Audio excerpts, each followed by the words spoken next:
Welcome to the Trad Dads podcast, where we examine cultural and political issues through the lens of traditional thought. All right, so today I want to talk about Trent Horn's upcoming book on socialism. So he has just released it for the pre-release, so you can go on Amazon and pre-order it. And I've pre-ordered it, and I'm going to do a full review on it when it comes out. But I want to kind of do a little preview because he has also, in the recent past, done some talks on the book. And I'm going to be covering kind of my notes on a podcast he did where he basically just replayed his speech at Benedictine College here in Kansas.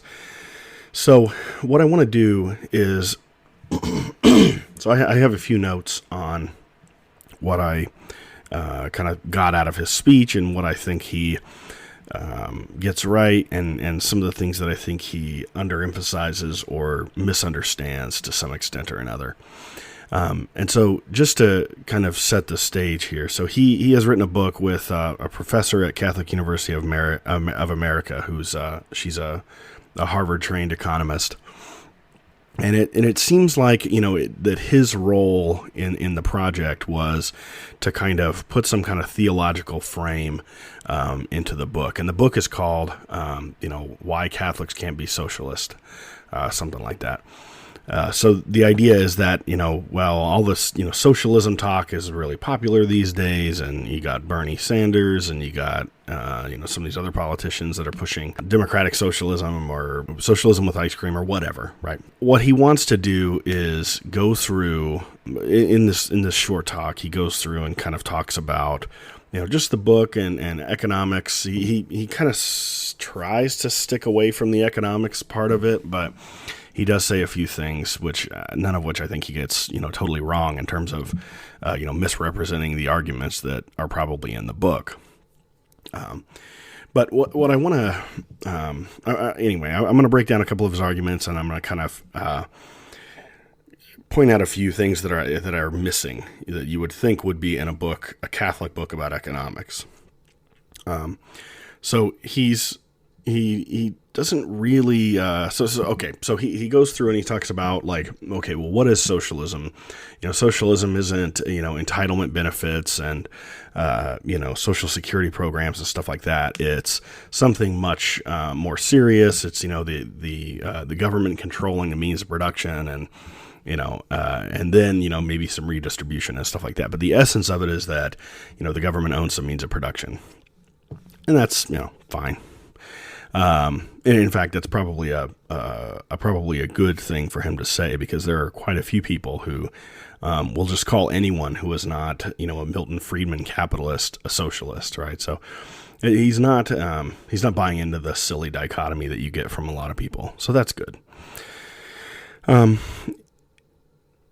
He talks about there being kind of this spectrum of thought, right? So he doesn't, he at least pays lip service to the idea that there's not this false dichotomy between capitalism and socialism. But the problem is, I think that he kind of ends up falling back on it anyway. And so he basically says, private enterprise, how much do you rely on private enterprise? And so of course the question is, how much regulation will you tolerate? Not, welfare benefits and stuff like that are a separate thing from, regulatory issues, right? Those aren't the same kinds of things. And he appeals to the Heritage Foundation's Economic Freedom Index, which, I don't know. I think the one from Canada is a little better, but essentially the Heritage Freedom Index kind of talks about, essentially what it is it's like a lack of regulation, right? So the less regulation, and a few other things like maybe stability of monetary policy and stuff like that. But in general, it's like the less regulation your country has, the more economically free it is. And I just, I think that's kind of a weird way for a Catholic to define this sort of thing, right? He goes through a little bit of things like Rerum Novarum and Catholic social teaching, but it's sort of weird because, he only cites the parts of Rerum Novarum that explicitly discuss things like property rights and, the evil of socialism, right? He doesn't go any farther than that to talk about like what would be a positive case for, a Catholic regulatory regime. Like what would, if Catholicism said, if Catholic moral theology was applied to, a regulatory system, what would it look like? Well, he doesn't talk about that. He doesn't, he just basically says, okay, well, you, if you're Catholic, you can be a socialist. Therefore, you have to be, I don't know, some kind of weird neocon, establishment Republican who thinks that, certain social programs are okay, but that's it, right? No regulatory stuff. So, there is no cohesion, right? There's no, there's no, I mean, we could talk all day about, criticisms of these economic freedom indices from a Catholic perspective, but he doesn't say a single word about it. So he goes on to talk about, like really simple examples. So he's trying to lay out, his case for these college kids, right? And so he says, he talks about like difficult jobs, right? So under socialism, how would you decide who had to do the tough jobs, right? And so of course, he goes to Marx, and obviously Marx's solutions to these problems are all just like lunacy. But he's like, well, you can't, since you can't have monetary incentives for pay, then you would just have no way of convincing people to do these tough jobs. And Marx is saying, well, maybe people will just take turns, or something like that. And then you get into this new socialist man kind of thing where, that's just not how people are. So it's funny, like he talks about wages, but he doesn't talk about any role for the state to, put some kind of bounds around wages, right? There's not even any kind of discussion of, any movement away from just pure, capitalist, kind of, the market determines the wage, right? And of course, there's tons of discussion in the social encyclicals about wages and, the morality of employers and what their duties are to their employees and all that stuff. And he just doesn't say a single thing about it. And you would think, right, that, okay, he's giving a talk. Maybe he's not going to talk too much about, maybe he's not going to talk too much about the economics explicitly, but you would think at the very least he would really focus a lot on the moral stuff, right? The theological points, but he doesn't. He doesn't say anything about it when it comes to this wage discussion. So he slips into this false dichotomy again, right? This binary choice between central planning and, the market. And that's it, right? Those are the only two options. He doesn't acknowledge that there's some kind of role, that the social encyclicals lay out for, pay. And I have several episodes discussing this kind of stuff. So you can go back and look through and, pick what you like. But I've discussed wage stuff several times. It's kind of, it's also interesting too, I think, that he doesn't address, poverty of spirit, right? He doesn't address anything related to, well, okay, let me put it this way. Sure. We can all agree that, market systems are good at creating products, but again, does the church have anything to say about, how we should value those products versus how we should, maybe tolerate a reduction in GDP per capita or something like that, so that we can, have more social cohesion, or we can have, more leisure time, or more of a focus on, spiritual things and stuff like that. Why is there no discussion of that? It's so weird. You would think, again, we're listening to a theologian tell us about, the Catholic perspective on, these economic systems.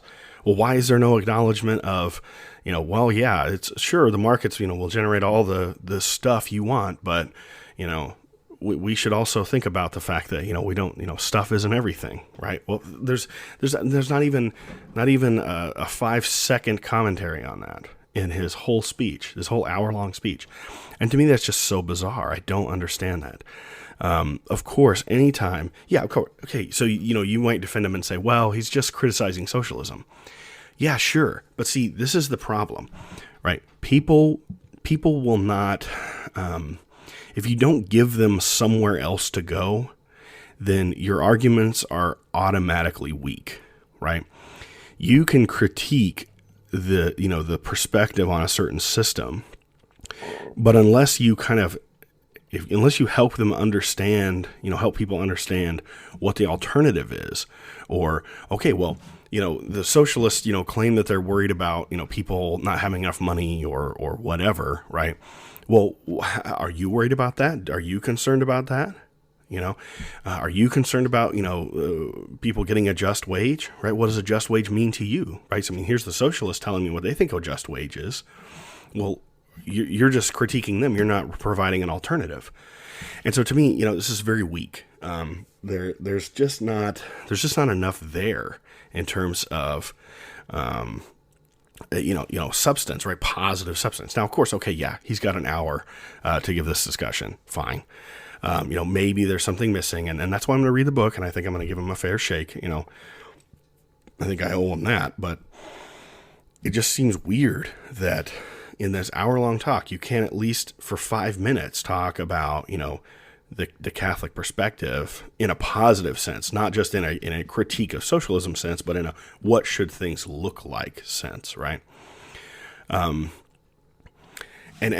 the last thing I want to comment on is at the very end of the speech, he mentions, he kind of gives a passing mention to the idea that, like, well, okay, Catholic morality is what we should be, looking at to determine whether our behavior is, our economic behavior, our laws and regulations are just, right?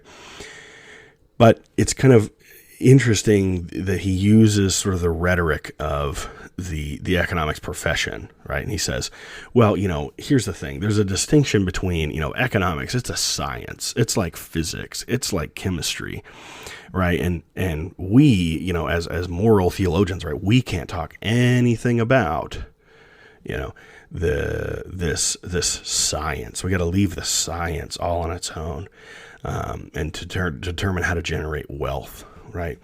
This is just absolutely ridiculous. Economics is in no way like chemistry or physics. Absolutely not. The subject of economics is a thinking, living human person.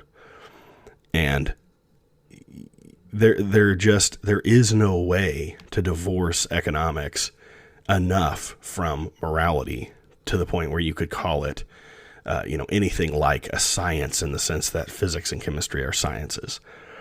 This is the classic mistake of the sort of neoclassical economists, and it's just hogwash because this is the mistake that you make, and then the second you say this, the second you admit or you claim, that economics should be left alone as a science to do what it wants, right? Well, you've lost any ability to discuss the morality of the means by which these economists are telling you, to get what you want, right? So, typically the framing of this goes like, well, we should listen to moral authorities about, it's sort of a telos thing. Like, we should listen to, these moral authorities about the ends, like what should we seek? What should we try to do? But we should listen to economics only when we hear about means. Like, how do we achieve that? How do we achieve, more wealth for society? Or how do we achieve, a certain distribution of wealth or whatever, right? Whatever the goal is. Well, those means are moral too. So this idea that, economics is just a science separated from the ethics and the morality of things is very dangerous. It's a very dangerous idea, because what you end up with then is you've allowed, the people, the policymakers or those who the policy affects, right? You've allowed them to skirt the moral implications of the means of, getting to these certain goals, well, then it's not too big of a jump for them to just say, well, in that case, we're going to help. We're going to take a little bit more charge in determining what the goals are too. Right? It's like sort of like you give them an inch and they take a mile. So I don't buy that. Economics is some kind of science. No one would say that about anthropology or sociology or anything like that, because those professions have not turned into, pretend mathematics, right? Or pretend applied math. And so they don't have this silly veneer of, sort of scientific respectability. Everybody understands that those soft sciences or those social sciences are different in significant ways from chemistry and physics, right? And it's the same with economics. It's absolutely the same thing. And anyone who tells you different is likely trying to divorce your moral and ethical instincts from policy, and to sort of impose a kind of moral relativism into economic policy. And I just think that's a bad idea. So, Trent, I'm sure, I'm a fan of his apologetics. I think when he sticks in his own area, he does just fine. Bioethics or just general apologetics against atheists or Protestants or, Orthodox or whatever. I think he does a fine job. But I wonder what his role in this book is, because from this talk, essentially the book is just rehashing, Milton Friedman's discussions from 1985, with the word Catholic on the front. I don't, we'll see when the book comes out. But if this speech is supposed to be some kind of indication of the book, I don't have a lot of hope. So, but like I said, I'm going to write up a review, and then I'll kind of talk through my review once I get a hold of the book. So thanks for listening, and I appreciate those of you who are donating, or if you want to support the podcast without any kind of monetary donation on your own part. If you're currently listening on YouTube, swap over to the podcast version, podcast downloads, because I get a little ad kick for downloads on the podcast format. So you can also go through Anchor.fm, which is now owned by Spotify. So there's some security in the payment structure and all that stuff. And you can become a monthly supporter. So if you want to do that, I'd really appreciate it. So anyway, thanks, and I'll see you next week. Thanks for listening to the Trad Dads podcast. If you enjoyed our show, please subscribe on your favorite podcast app and consider giving us a 5-star rating on iTunes. It really helps us out.